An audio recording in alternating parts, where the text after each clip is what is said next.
حضور نبی اکرم صلی اللہ علیہ وسلم ارشاد فرماتے ہیں، دین میں آسانی کرو اور سختی نہ کرو، لوگوں کو خوشخبری سناؤ، زیادہ تر ڈرا کر انہیں متنفر نہ کرو۔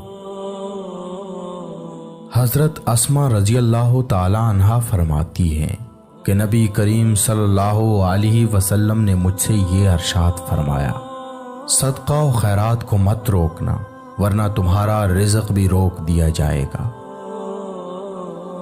مسلمانوں میں کامل مومن وہ ہے جس کے اخلاق اچھے ہوں، اور تم میں بہترین وہ شخص ہے جو اپنی بیوی سے اچھی طرح پیش آئے۔